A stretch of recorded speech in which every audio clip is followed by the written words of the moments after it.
Selamat pagi anak didik ibu sekalian. Ibu harap kalian dalam keadaan sehat selalu dan dalam lindungan Tuhan Yang Maha Esa.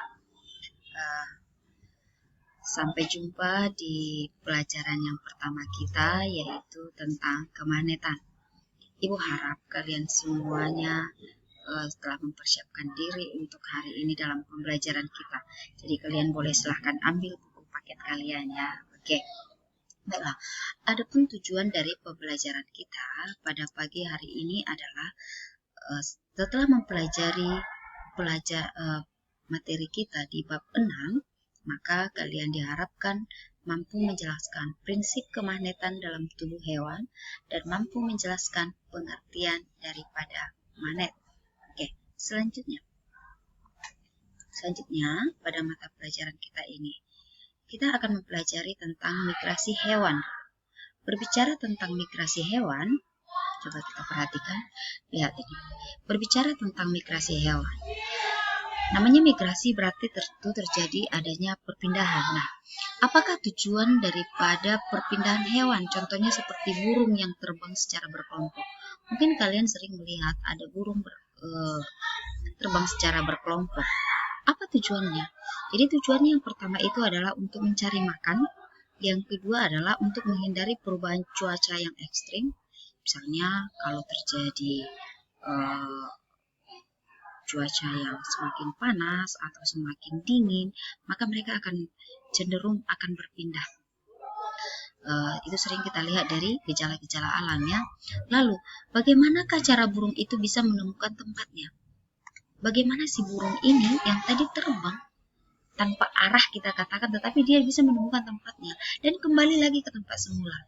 Nah, burung ini memiliki sel saraf pada paruhnya yang mengandung magnetosreseptor, yaitu berfungsi untuk merespon medan magnet. Jadi di paruhnya ini dia mengandung namanya magnetoreseptor di paruhnya ya. Nah, sel saraf pada paruh burung tersebut terbentuk dari mineral besi, yaitu magnetit atau Fe3O4 yang sensitif terhadap medan magnet bumi. Jadi, partikel magnet pada paruh burung akan selalu menunjuk ke arah kutub-kutub medan magnet bumi. Nah, paruh pada burung inilah yang akan menjadi alat bantu navigasi burung sebagai mekanisme bertahan hidup. Itu dia. Jadi di paruhnya itu ada namanya magnet ya. Oke, sekarang apa-apa saja lagi hewan yang memanfaatkan medan magnet untuk migrasi? Hewan-hewan apa saja? Yang pertama itu ikan salmon, lobster, penyu, paus, dan bisa kamu baca di buku paketmu. Oke, selanjutnya tidak hanya hewan berupa burung, lobster, ikan, dan sebagainya, ternyata bakteri juga memanfaatkan sistem magnet dalam tubuhnya itu untuk berpindah. Bagaimana caranya? Jadi, magnetotaktik bakteri atau MTB merupakan kelompok bakteri yang mampu bermigrasi di sepanjang garis-garis medan magnet bumi. Ada sekelompok bakteri yang bernama MTB ini, dia itu kelompok bakteri itu mampu bermigrasi ya. Nah, kenapa bakteri dapat mengikuti medan magnet ini? Kok bisa? Sama seperti burung tadi. Jadi, partikel magnet yang dimiliki oleh magnet tadi seperti ini itu berfungsi seperti jarum kompas untuk mendeteksi medan magnet. Nah, partikel magnet yang berukuran nano di dalam bakteri terbentuk dari mineral besi, yaitu magnetit atau Fe3O4, sama seperti pada burung tadi. Nah, partikel nanomagnetik disintesis dengan serangkaian protein tertentu yang terkandung dalam organel-organel yang disebut magnetosom. Bakteri menggunakan magnetosom layaknya jarum besi pada kompas magnet. Nah, magnetosom berinteraksi dengan medan magnet bumi. Bakteri akan menggunakan magnetosom itu sebagai arah acuan dalam melakukan suatu gerakan. Jadi bakteri nanti akan bergerak dari daerah yang tidak menguntungkan ini menuju ke daerah yang menguntungkan dengan menggunakan magnetosom menjadi alat bantu navigasi dari bakteri sebagai mekanisme untuk bertahan hidup.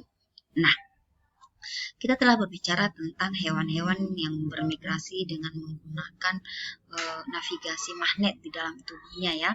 Nah, sekarang kita akan berbicara apa sih magnet itu. Magnet ini berasal dari bahasa Yunani yaitu magnetis litos yang artinya the magnesian stone atau lodestone. Oke, magnet itu merupakan bahan yang dapat menarik bahan lainnya yang terbuat dari besi baja dan logam-logam tertentu lainnya tanpa adanya gaya sentuh. Jadi, dia akan menarik bahan-bahan yang terbuat dari besi, baja, logam lain tanpa ada daya sentuh, seperti kita memegang tangan orang tanpa harus bersentuhan. Nah, magnet ini memiliki dua kutub, yaitu kutub utara dan kutub selatan, di mana magnet apabila didekatkan yang memiliki kutub yang sejenis, dia akan tolak-menolak atau saling menjauh seperti ini. Sementara magnet yang memiliki kutub yang berbeda, contohnya didekatkan adalah kutub selatan dan kutub utara yang berbeda-beda, maka magnet ini akan tarik-menarik. Oke, bisa kalian buktikan di rumah. Bagi siswa ibu yang memiliki magnet di rumah, boleh langsung dibuktikan ya nak ya. Nah, bentuk-bentuk magnet, apa saja sih bentuk-bentuk daripada magnet ini? Yang pertama, magnet itu ada yang dikatakan berbentuk batang. Ya, memang bentuknya seperti batang, seperti ini. Yang sering kita lihat atau sering kalian mainkan. Lalu ada dia magnet berbentuk silinder. Bentuknya silinder, tertabung seperti ini. Lalu magnet berbentuk jarum, ini sering pada kompas ya, sering kita lihat. Lalu magnet berbentuk ladam atau berbentuk U. Lalu ada juga magnet berbentuk cincin dan magnet berbentuk keping. Nah, anak-anak ibu sekalian, demikianlah penjelasan ibu tentang sekilas tentang magnet, dan pelajaran ini nanti akan kita lanjutkan untuk pertemuan berikutnya.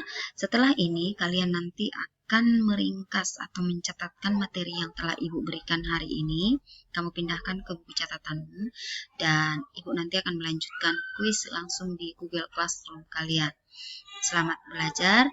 Ibu tunggu tugas-tugasnya dikumpulkan dan tetap jaga kesehatan.